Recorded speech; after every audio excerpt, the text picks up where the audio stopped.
politics, property market, interest rates, all interesting topics. Welcome everyone, my name is Dave and I've got Hamish from Mortgages Online.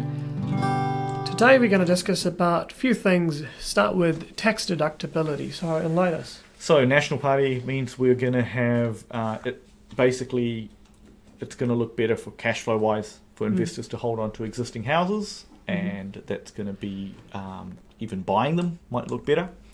They also promised overseas buyers as well, so how would that make a bit of a difference? I think, so that'll put pressure obviously in Auckland, Queenstown, so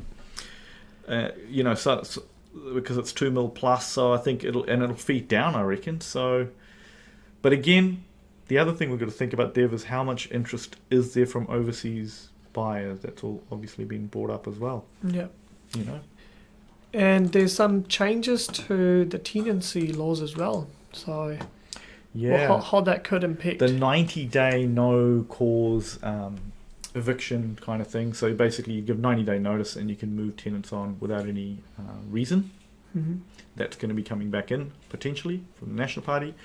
Of course, these are all again, promises, but across the negotiating table, maybe things could change a little bit as well. But I think that's actually, I think you still need 90 days. Like it's fair. So you need some notice. It works both ways for a tenant as well as for the landlord. I think it helps with where you've got sometimes people that might be a bit unruly, and it's hard to actually. The neighbours are a bit scared to put evidence together.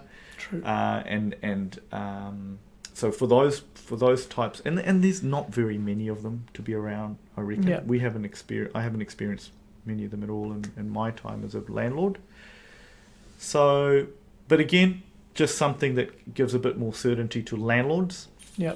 But the 90 days is still there, so and you need that for tenants. So it's quite a few changes coming up: tax deductibility, overseas buyers, tenancy laws. Yeah, and remember, I still think either way though, we still got debt to income ratios coming in from the Reserve Bank next year. So I don't think this is going to be the big everyone rushing into property.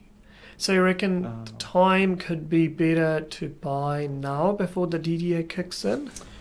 That's a good question. I still think that in terms of politics, it is still a gamble because it's neck and neck.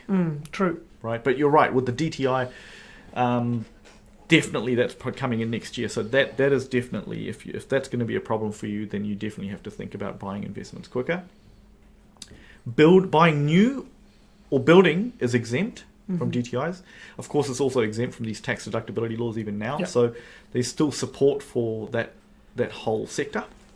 So potentially, let's say someone wants to buy a property, bit of a land and do up, and then potentially dividing that property. So it's probably a good time to buy those investments. Like right now around Auckland anyway, those are still really sharply priced. You can see that.